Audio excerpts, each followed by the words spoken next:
हिंदी एक अत्यंत विकसित एवं समृद्ध भाषा है। भाषा और साहित्य के स्तर पर इसका इतिहास अत्यंत प्राचीन है। आज जीवन के सामाजिक स्तर में जो बदलाव हो रहे हैं तथा विज्ञान एवं प्रौद्योगिकी का जो विकास हो रहा है, इन सबों को अर्थवत्ता प्रदान करने में हिंदी भाषा अग्रणी है। शैली किसी भी भाषा को सौंदर्य एवं गुणवत्ता प्रदान करती है। शैली भाषा की अभिव्यक्ति का माध्यम है। इसमें प्रयुक्ति, विधा एवं प्रयोक्ता के अनुसार भेद आ जाते हैं। प्रयोजनमूलक हिंदी भी जीवन एवं समाज से जुड़ी विभिन्न समस्याओं को वाणी प्रदान करती है। अतः यह निश्चित है कि विभिन्न मुद्दों को प्रकट करने में उसे भिन्न भिन्न शैलियों का सहारा लेना पड़ता है। सामान्यतः विषय भेद की दृष्टि से प्रयोजन मूलक हिंदी की 7 शैलियां मान सकते हैं। बोलचाल की शैली, संवाद शैली, भावात्मक शैली, साहित्यिक शैली, सामाजिक शैली, पत्र लेखन शैली, प्रशासनिक शैली। प्रयुक्ति या रजिस्टर की परिभाषा। प्रयुक्ति भाषा विज्ञान के अंतर्गत रजिस्टर के पर्याय के रूप में हिंदी में विशिष्ट अर्थ में प्रचलित है। प्रसिद्ध भाषाविद हैलिडे ने रजिस्टर शब्द की व्याख्या इस तरह प्रस्तुत की है। भाषा समुदाय में विभिन्न वर्ग विभिन्न बोलियां बोलते हैं। एक अन्य दिशा में भी भाषा के विविध रूपों की चर्चा की जा सकती है। प्रयोग भेद की दिशा में भाषा में प्रयोजन के अनुसार भेद होते हैं। विभिन्न स्थितियों में उसमें स्वतः भेद आ जाते हैं। प्रयोजन के आधार पर भाषा के स्वरूप भेद को जो नाम दिया जाता है उसे रजिस्टर कहते हैं। इस प्रकार प्रयुक्ति भाषा के प्रयोग का वह प्रकार है जो किसी वक्ता विशेष या लेखक विशेष द्वारा किसी विशिष्ट संदर्भ में प्रयुक्त किया जाता है। अर्थात भाषा के प्रयोग पर आधारित प्रयोग को प्रयुक्ति या रजिस्टर कहते हैं। दूसरे शब्दों में कहें तो प्रयोजन के अनुसार भाषा में जो विभिन्न भेद पाए जाते हैं उनके संदर्भगत तथा विषयगत प्रयोग पद्धति को प्रयुक्ति कहते हैं।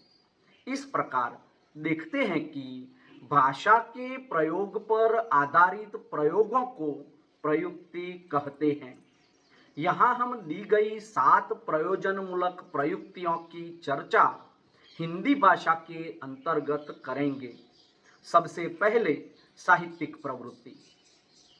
साहित्यिक प्रयुक्ति किसी भी भाषा की महत्वपूर्ण एवं प्राचीन प्रयुक्ति हुआ करती है। हिंदी भाषा एवं साहित्य का इतिहास भी काफी पुराना है। साहित्यिक भाषा में दर्शन, राजनीति, समाजशास्त्र, संस्कृति के साथ साथ जनजीवन के सुख दुख एवं आशा आकांक्षाओं की अभिव्यक्ति होती है। हिंदी भाषा के इतिहास को देखें तो वहाँ 4 कालखंडों में भाषा की प्रयुक्ति की भिन्नता पाएंगे। यही नहीं, सामाजिक साहित्य में जो आक्रोश, वेदना एवं जिजीविषा है उसकी अभिव्यक्ति के लिए हिंदी भाषा ने शब्द संपदा न सिर्फ अखिल भारतीय साहित्य से जुटाई है बल्कि विदेशी भाषा के प्रचलित शब्दों को भी सहजता से लिया है। कहना न होगा कि हर युग की आवश्यकतानुसार साहित्यिक भाषा भी प्रयुक्ति में भी अंतर आ जाता है। वाणिज्यिक प्रयुक्ति। वाणिज्य के विभिन्न क्षेत्रों में जो विशेष किस्म की भाषा का प्रयोग किया जाता है उसे भाषा की वाणिज्यिक प्रयुक्ति कहते हैं। आधुनिक युग में वाणिज्यिक प्रयुक्ति का निरंतर विकास हुआ है। भारत में वाणिज्य के निरंतर नए क्षेत्रों का विकास हो रहा है। व्यापार, व्यवसाय, परिवहन, शेयर बाजार, बीमा तथा बैंकिंग के क्षेत्र, इन सबों को अपनी शब्दावली होती है। हम प्रतिदिन समाचारों के माध्यम से पढ़ते और सुनते हैं कि सोना उछला, चांदी में गिरावट, मुंबई स्टॉक एक्सचेंज का सूचकांक नीचे गिरा या ऊपर चढ़ा। ये सारी पारिभाषिक शब्दावलियां हैं जो वाणिज्य के विभिन्न क्षेत्रों से संबंध रखती है। आम आदमी धीरे धीरे इनको समझकर रोजमर्रा के जीवन में इन शब्दों का प्रयोग करता हुआ पाया जा रहा है। कार्यालयी प्रयुक्ति। कार्यालयी प्रयुक्ति किसी भी भाषा के लिए गौरव की बात होती है। स्वतंत्रता के पश्चात हिंदी को राजभाषा का दर्जा मिला और उसके कुछ वर्षोपरांत ही हिंदी ने यह साबित कर दिया कि उसमें वह शक्ति है कि कार्यालयी कामकाज में वह बेहतर अभिव्यक्ति प्रदान कर सकती है। पत्र लेखन, टिप्पण, आलेखन तथा संक्षेपण जैसे समस्त महत्वपूर्ण व्यापारों में हिंदी ने अन्य भाषा की अपेक्षा अधिक सशक्त रूप में अपने आप को स्थापित किया है। कार्यालयी कामकाज को हिंदी के माध्यम से करके उसे और भी सहज एवं स्वीकार्य बनाया गया है। आज कार्यालयी क्रियाकलापों में हिंदी का महत्व असंदिग्ध है। साथ ही समय और श्रम की बचत के लिए भी इसकी आवश्यकता अनुभूत होती है। राजभाषा प्रयुक्ति। स्वतंत्रता के पश्चात संविधान सभा ने भारत जैसे विशाल और बहुभाषी राष्ट्र की एकता और प्रशासन की सुविधा के लिए ऐसी भाषा की आवश्यकता महसूस की जिसके माध्यम से करोड़ों लोग परस्पर भावों एवं विचारों का विनिमय कर सके। हिंदी को संविधान सभा की ने सक्षम मानकर 14 सितंबर 1949 ईस्वी सन के दिन देश की राजभाषा घोषित की है। राजभाषा हिंदी के प्रयुक्ति क्षेत्रों के अंतर्गत केंद्र सरकार के सभी कार्यालय, संस्थान, निगम, बीमा क्षेत्र, बैंक, आयोग तथा समितियां आते हैं। इन सभी जगहों में हिंदी भाषा का सर्वथा नया रूप जो भाषागत, शैलीगत एवं अर्थगत वैशिष्ट्य लिए हुए हैं, उभर कर सामने आ रहा है। यही नहीं, द्विभाषिकता का महत्व स्थापित होने के पश्चात अनुवाद का बोलबाला बढ़ा है।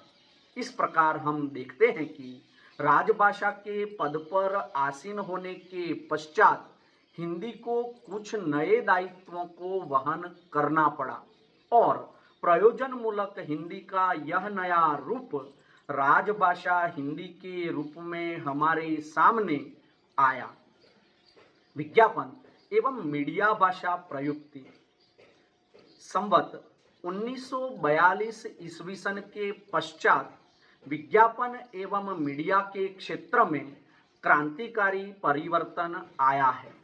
संचार माध्यमों के विकास और आर्थिक उदारीकरण के साथ ही भारत में उपभोक्ता संस्कृति का आरंभ हुआ। उपभोक्ता और बाजार के बीच लुभावने, मनमोहक विज्ञापन हुआ करते हैं और विज्ञापन की इस भाषा के दायित्व का वहन करते हुए हिंदी का नवीन प्रयुक्ति रूप हमारे सामने आता है। विज्ञापन के लिए आकर्षक वाक्य विन्यास, शब्दों का समुचित मात्रा में प्रयोग तथा प्रवाहमयी भाषा की आवश्यकता होती है।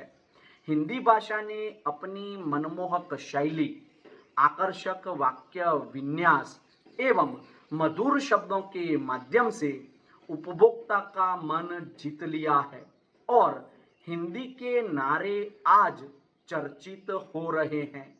विधि एवं कानूनी भाषा प्रयुक्ति। भारतीय न्यायपालिका की संरचना मुख्यतः ब्रिटिश न्यायपालिका पर आधारित है। अतः यह स्वाभाविक है कि उसकी भाषा और उसमें प्रयुक्त होने वाली तकनीकी शब्दावली भी अंग्रेजी तथा लैटिन जैसी अन्य विदेशी भाषाओं से संबंध रखती है। विधि एवं न्यायपालिका के लिए जिस भाषा की जरूरत है उसे गढ़ा नहीं जा सकता। अतः इन क्षेत्रों में काम करने के लिए अनुवाद की आवश्यकता है। आज विधि एवं कानून के विभिन्न क्षेत्रों में अनुवाद के माध्यम से हिंदी का प्रयोग हो रहा है। यदि धीरे धीरे भारतीय जनमानस इस तकनीकी अनुवाद का भाषा के माध्यम से आत्मसात कर लेगा तो न्यायपालिका की भाषा भी दुरूह नहीं रह जाएगी। वैज्ञानिक एवं तकनीकी भाषा प्रयुक्ति। इस प्रकार की भाषा से तात्पर्य वैज्ञानिक एवं तकनीकी क्षेत्रों में प्रयुक्त होने वाली हिंदी भाषा से है। विज्ञान एवं प्रौद्योगिकी में होने वाले निरंतर विकास के साथ नई नई शब्दावली, तकनीकी भाषा एवं पदविन्यास का समावेश प्रयोजनमूलक हिंदी में हो रहा है। आज प्रयोजनमूलक हिंदी विज्ञान एवं प्रौद्योगिकी के क्षेत्र में प्रयुक्त होने वाले शब्दों का विकल्प प्रस्तुत कर रही है। हिंदी भाषा की इस नई प्रयुक्ति ने सफलता के शिखर छुए हैं।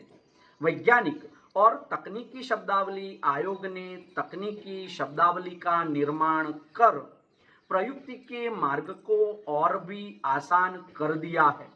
यह भाषा बोलचाल की भाषा से भिन्न होती है। हिंदी भाषा ने वैज्ञानिक एवं तकनीकी प्रयुक्ति के क्षेत्र में भारतीय भाषाओं के शब्दों के साथ साथ विदेशी भाषा के शब्दों को भी समुचित मात्रा में अपनाया है।